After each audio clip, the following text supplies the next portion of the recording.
அனைவருக்கும் வணக்கம் மக்களே. இந்த ஒரு வீடியோவில் நம்ம எதை பற்றி பார்க்க போகிறோம் அப்படின்னா, எல்லாருமே ஃபோட்டோலே தம்ப்நெயிலே டைட்டிலே பார்த்துருப்பீங்க மக்களே. ஆமாங்க, இந்த 3 வகை ரேஷன் அட்டை வைத்திருக்கக்கூடிய அனைத்து குடும்ப தலைவிகளுக்கும் தலைவர்களுக்குமே ஒரு 3 முக்கியமான அறிவிப்புகள் கொடுத்துருக்குறாங்க.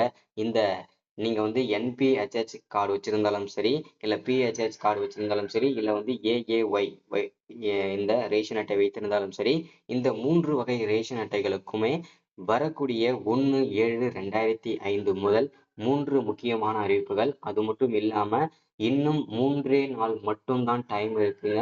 அதற்கு முன்பாகவே நீங்க இத கண்டிப்பா பண்ணியே ஆகணும். அப்படி நீங்க பண்ணல அப்படின்னா உங்களுடைய ரேஷன் அட்டைகள் ரத்து செய்யப்படும் அப்படின்னு சொல்லியிருக்கிறாங்க.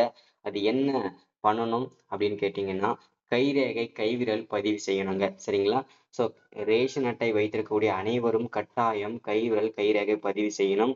ஒருவேளை இந்த 3 நாட்களுக்குள் நீங்க கைரேகை கைவிரல் பதிவு செய்யல அப்படின்னா உங்களுடைய ரேஷன் அட்டைகள் ரத்து செய்யப்படும் அப்படின்னு சொல்லியிருக்கிறாங்க. ஸோ அதற்கான முழுமையான அப்டேட் தான் இந்த வீடியோல பார்க்க போறோம். ஸோ எங்க போயிட்டு நீங்க இதை அப்டேட் பண்ணிக்கணும், கைரேகையை பதிவு செய்யணும். அது மட்டும் இல்லாம ஆதார் கண்டிப்பா ஆதார் நம்பர் அப்டேட் செய்யணும். அது மட்டும் இல்லாம மொபைல் நம்பர் கண்டிப்பா உங்களுடைய ரேஷன் கடைகளில் கூட்டுறவு கடைகளில் அப்டேட்ல இருக்கணும். ஸோ இதை நீங்கள் முதல் அப்டேட்டாக நம்ம பார்த்து தெரிஞ்சுக்க போகிறோம். ஸோ அது மட்டும் இல்லாமல் கலைஞர் மகளிர் உரிமை தொகை இது வரைக்கும் நிறைய பேர் வாங்காமலே இருக்கீங்க. அவங்களுக்கு மீண்டும் ஒரு வாய்ப்பாக அளிச்சிருக்கிறாங்க. ஸோ அதை பற்றின அப்டேட்டுமே நம்ம பார்க்க போகிறோம். அது மட்டும் இல்லாமல் ரேஷன் அட்டைகளுக்கு அனைத்து வகை ரேஷன் அட்டைகளுக்கும் மாதம் ரூபாய் 4000 வரை வழங்க கூட்டுறவுத்துறைக்கு வந்து பரிந்துரை செய்திருக்காங்க. ஸோ இது எல்லாமே இந்த ஸ்கீம்ல வரப்போகுதுங்க. இது எல்லாமே பார்ப்போம். இது எல்லாமே நம்ம பார்த்து தெரிஞ்சுக்கிறதுக்கு முன்னாடி நமது கவர்மெண்ட் ஜாப் டெய்லி அப்டேட் சேனலுக்கு இப்போதான் நீங்க ஃபர்ஸ்ட் டைமா முதல் முறையா நமது சேனலை பார்க்குறீங்க, நம்ம வீடியோவை பார்க்குறீங்க அப்படின்னா மறக்காம சப்ஸ்கிரைப் பண்ணிட்டு பக்கத்தில் இருக்கிற பெல் பட்டனை கிளிக் பண்ணி ஆளுன்ற ஆப்ஷன்ல போட்டு வச்சுக்கோங்க. அப்போதான் நம்ம போடக்கூடிய அரசு துறையிலிருந்து வரக்கூடிய எல்லா விதமான கவர்மெண்டோட ஜாப்ஸ் அப்டேட்ஸ் நோட்டிஃபிகேஷன் இது எல்லாமே நீங்க உடனுக்குடனே நமது சேனல்ல ஈஸியாகவே துல்லியமாகவே தெரிஞ்சுக்க முடியும். சரிங்களா? ஸோ அது மட்டும் இல்லாமல் உங்களுடைய ஃப்ரெண்ட்ஸ் ரிலேட்டிவ்ஸ் கான்டாக்டில் இருக்கிறவங்க எல்லாருக்குமே ஷேர் பண்ணிங்கன்னா ரொம்ப ரொம்ப பயனுள்ளதாகவே இருக்குங்க.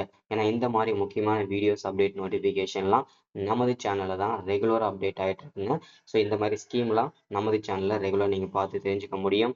ஸோ ஓகே, வீடியோக்குள்ளே போயிட்டு இதற்கான முழுமையான அப்டேட்டை பார்த்து தெரிஞ்சுக்கலாம். வீடியோவை ஸ்கிப் பண்ணாமல் முழுமையாக பார்த்து தெரிஞ்சுக்கோங்க. சரிங்களா? ஸோ இங்கே பாருங்கள், ரேஷன் அட்டைதாரர்களுக்கு முக்கிய அறிவிப்பு. ஜூன் 30ஆம் தேதியே கடைசி, தவறினால் ரத்தாக வாய்ப்பு அப்படின்னு சொல்லியிருக்கிறாங்க. ஸோ அப்படி என்னன்றதை பார்ப்போம். இந்த வாய்ப்பை தவற விடாமல் காலக்கெடுவுக்குள் உங்கள் ரேஷன் கார்டு இகேஒய்சியை முடித்து உங்கள் பயன்களை தொடர்ந்து பெறுவதை உறுதிப்படுத்திக் கொள்ளுங்கள் அப்படின்னு சொல்லியிருக்கிறாங்க. ஸோ அதற்கு வந்து தமிழகத்தில் உள்ள 2.26 கோடி ரேஷன் கார்டுதாரர்களின் உண்மைத்தன்மையை உறுதிப்படுத்தும் பணியின் ஒரு பகுதியாக முன்னுரிமை மற்றும் அந்தியோதயா கார்டுகளில் உள்ள உறுப்பினர்களின் விரல் ரேகையை பதிவு செய்வதற்கான கால அவகாசம் நீட்டிக்கப்பட்டுள்ளது அப்படின்னு சொல்லியிருக்கிறாங்க. இருப்பினும் வெளிநாடுகளுக்கு நிரந்தரமாக சென்றவர்கள் மற்றும் உயிரிழந்தவர்களின் பெயர்கள் பல குடும்ப அட்டைகளில் இருந்து இன்னும் நீக்கப்படாமல் இருப்பது மத்திய அரசின் கவனத்திற்கு வந்துள்ளது. இதனால் அவர்களுக்குரிய உணவுப் பொருட்கள் தொடர்ந்து ரேஷன் கடைகளுக்கு அனுப்பப்பட்டு வருகின்றன அப்படின்னு சொல்லியிருக்கிறாங்க. ஸோ இதில் என்னன்னா, வெளிநாடுகளுக்கு போயிட்டு அங்கேயே வந்து நிரந்தரமா சென்றவர்களும் உயிரிழந்தவர்களின் பெயர்கள் பல குடும்பங்களில் இருந்து இன்னும் நீக்கப்படாமல் இருக்காங்க. இதனால அவர்களுக்கும் சேர்த்து தான் வந்து அரிசி வந்து வழங்கி வந்துட்டு வருது தமிழக அரசு. இந்த முறைகேடுகள் அனைத்தும் தவிர்ப்பதற்காக தான் கட்டாயம் இந்த ஜூன் 30ஆம் தேதிக்குள்ள நீங்க கைரேகை கைவிரல் பதிவு செய்யணும் அப்படின்னு சொல்லியிருக்கிறாங்க. ஒருவேளை இந்த ஜூன் 30ஆம் தேதிக்குள்ள இன்னும் 3 நாட்களுக்குள்ள நீங்க இதை பண்ணல அப்படின்னா உங்களுடைய ரேஷன் அட்டைகள் அனைத்தும் ரத்து செய்யப்படும் அப்படின்னு சொல்லியிருக்கிறாங்க.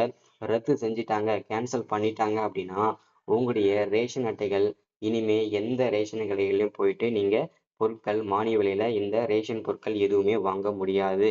சரிங்களா?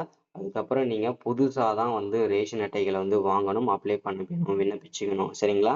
ஸோ இதனால நிறைய சிக்கல்கள் இருக்குங்க. ஸோ அதனால நமக்கு எதுக்கு வம்பு அப்படின்னு நினைச்சீங்கன்னா சீக்கிரமாவே நீங்க ரேஷன் கடைக்கு சென்று இந்த கைரேகை கைவிரலை பதிவு செஞ்சிடுங்க. சரிங்களா? அது மட்டும் இல்லாம கண்டிப்பா ஆதார் நம்பரையும் அப்டேட் செய்யணுங்க. ஏன்னா உங்களுடைய நான் இந்த இடத்துல தான் இருக்கிறேன் ஐடென்டி ப்ரூஃப்காக கண்டிப்பா நீங்க ஆதாரையுமே அப்டேட்ல செஞ்சிருக்கணும். அடுத்ததா மொபைல் நம்பர் அப்டேட் பண்ணியிருக்கணுங்க. இந்த மொபைல் நம்பர் என்ன ரீசனுக்காக அப்டேட் பண்ணியிருக்கணும் அப்படின்னு கேட்டீங்கன்னா, இப்போ ரேஷன் கடைகள்ல என்னென்ன பொருட்கள் நம்ம அட்டைக்கு வருது, ஸோ நம்ம நம்மளது வந்து என்ன வகையான கார்டு, அந்தந்த கார்டுக்கு என்னென்ன வகையான பொருட்கள்லாம் வருது.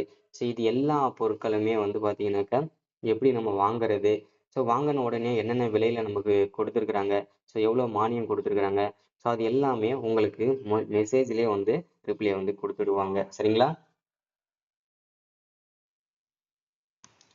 இந்த முறைகேடுகளை தடுக்கவும், பயனாளிகளின் உண்மைத்தன்மையை உறுதிப்படுத்தவும், முன்னுரிமை மற்றும் அந்தியோதயா கார்டில் உள்ள ஒவ்வொரு உறுப்பினரின் கைரேகையும் ஆதார் சரிபார்ப்பு மூலம் ஓகேங்களா கட்டாயம் ஆதார் நம்பருமே நீங்க அப்டேட் பண்ணணும். உறுதி செய்யுமாறு மத்திய அரசு, தமிழக அரசு உத்தரவிடப்பட்டுள்ளது அப்படின்னு சொல்லியிருக்கிறாங்க.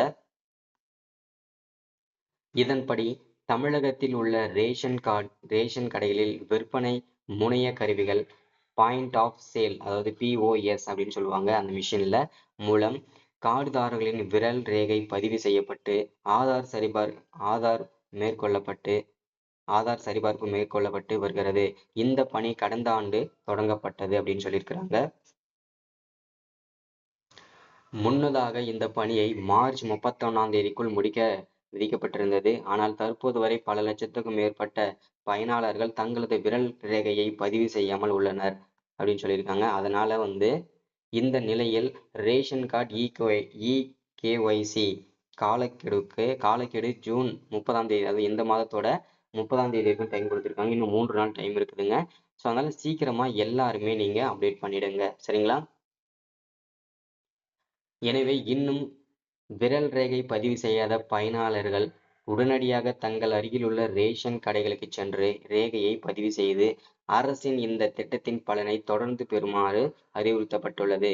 குறித்த தேதிக்குள் விரல் ரேகை பதிவு செய்யாதவர்களின் பெயர்கள் ரேஷன் கார்டுகளிலிருந்து நீக்கப்பட வாய்ப்புள்ளது என அதிகாரிகள் தெரிவித்துள்ளனர். அதாவது இந்த ஜூன் 30ஆம் தேதிக்கும் டைம் கொடுத்துருக்காங்க. அதுக்குள்ள நீங்க கைரேகை கைவிரல் பதிவு செய்யல அப்படின்னா யாரெல்லாம் கைரேகை பதிவு செய்யலையோ அவங்களுடைய பெயர்கள் அனைத்தும் ரேஷன் கார்டுல இருந்து நீக்கப்படும். ஆட்டோமேட்டிக்கா வந்து ரிமூவ் ஆகும் அப்படின்னு சொல்லியிருக்கிறாங்க.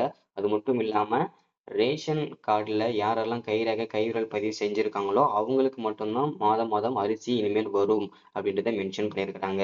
சரிங்களா? நீங்க உங்க மனசுல ஒரு கேள்வி வரலாம். எங்க சொந்தக்காரங்களோ இல்ல வந்து எங்க குடும்பத்துல இருக்கவங்க வெளியூருக்கு வேலைக்கு போயிருக்காங்க. ஸோ அவங்க வந்து இந்த ஒரு 3 நாளைக்குள்ள வர முடியாது அப்படின்னா நீங்க என்ன பண்ணணும் அப்படின்னா அங்க இருக்கக்கூடிய ரேஷன் கடைகளுக்கு போயிட்டு அங்கேயே கைரேகை கைவிரல் பதிவு செஞ்சுக்கலாம் இகேஒய்சி மூலம். ஸோ அதனால எல்லாருமே வந்து இந்த வாய்ப்பை நீங்க பயன்படுத்திக்கோங்க. ஏஏஒய்பிஹெச்எச் குடும்ப அட்டைகளில் உள்ள குடும்ப உறுப்பினர்கள் அனைவரும் தங்கள் வசிக்கும் ஊரில் உள்ள நியாய விலைக் கடையில் அல்லது வெளி மாநிலத்தில் வசிப்பின் அருகிலுள்ள நியாய விலைக் கடையில் விரல் ரேகை கருவிழி சரிபார்ப்பு மூலம் இகேஒய்சி மேற்கொள்ளுமாறு கேட்டுக்கொள்ளப்பட்டுள்ளது அப்படின்னு சொல்லியிருக்கிறாங்க. சரிங்களா? எனவே இந்த வாய்ப்பை தவறவிடாமல் காலக்கெடுவுக்குள் உங்கள் ரேஷன் கார்டு இகேஒய்சியை முடித்து ரேஷன் பயன்களை தொடர்ந்து பெறுவதை உறுதிப்படுத்திக் கொள்ளுங்கள் அப்படின்னு சொல்லியிருக்கிறாங்க. சரிங்களா? ஸோ எல்லாருமே சீக்கிரமா இந்த அப்டேட்டை பயன்படுத்திக்கோங்க. Thank you, welcome. அது மட்டும் இல்லாம கடைசியான ஒரு அப்டேட் சொல்லியிருந்தேன் இல்லையா, அது என்னன்னா கலைஞர் மகளிர் உரிமை தொகைங்க. இந்த கலைஞர் மகளிர் உரிமை தொகையை பொறுத்த வரைக்கும் கடந்த 2024ஆம் ஆண்டு இந்த ஸ்கீம் வந்து கொண்டு வந்தாங்க. அதுல கிட்டத்தட்ட 2,16,00,000க்கும் மேற்பட்ட உறுப்பினர்கள் வந்து அட்டைதாரர்கள் வந்து விண்ணப்பிச்சிருந்தாங்க. குடும்ப தலைவிகள் விண்ணப்பிச்சிருந்தாங்க. அதுல 1,16,00,000 பேர் மட்டும்தான் இதுவரைக்கும் மாதம் மாதம் அவர்களுடைய அக்கௌண்ட்ல ரூ. 1000 வந்து வங்கி கணக்குல வந்து வர வைக்கப்பட்டு வருது. ஸோ இது வந்து பாத்தீங்கன்னா மகிழ்ச்சி தந்தாலுமே கிட்டத்தட்ட 1,86,00,000 பேருக்கு மேல ரிஜெக்ட் வந்து செய்யப்பட்டிருக்காங்க, கேன்சல் செய்யப்பட்டிருக்காங்க. சரிங்களா? ஸோ அவங்களுக்கு வந்து மீண்டும் ஒரு வாய்ப்பு தரணும் அப்படின்றதுக்காக தமிழக அரசு ஒரு முடிவெடுத்து இப்போ வந்து பாத்தீங்கன்னாக்கா மீண்டும் விண்ணப்பிக்கிறதுக்கு டைம் கொடுத்துருக்காங்க. ஜூலை முதல் வாரம் அப்படி இல்லைன்னா 2ஆம் வாரத்துக்குள்ள நீங்க இதை விண்ணப்பிச்சுக்கணும் இந்த ஸ்கீமை. ஸோ இந்த முகாம்கள் எங்க நடக்கும் அப்படின்னா ஒவ்வொரு மாவட்டத்தோட தாலுகா ஆபீஸ்ல இந்த முகாம்கள் நடக்கும். இந்த கலைஞர் மகளிர் உரிமை தொகை திட்டத்துக்கு விண்ணப்பிக்கிறதுக்கு அங்க போயிட்டு நீங்க விண்ணப்பிச்சுக்கலாங்க. சரிங்களா? ஸோ நீங்க வந்து பாத்தீங்கன்னாக்க தமிழ்நாடு முழுக்க 9,000 இடங்கள்ல முகாம்கள் இட்டிருக்காங்க. அதுல ஒவ்வொரு மாவட்டத்தோட தாலுகா ஆபீஸ்லயுமே இந்த முகாம்கள் நடக்கும். சரிங்களா? ஸோ இதுதான் இன்னைக்கான வீடியோல நம்ம அப்டேட்டா ஸ்கீமா பார்த்துருக்கிறது. ஸோ எல்லாருமே பயன்படுத்திக்கோங்க. சரிங்களா? So thank you, welcome.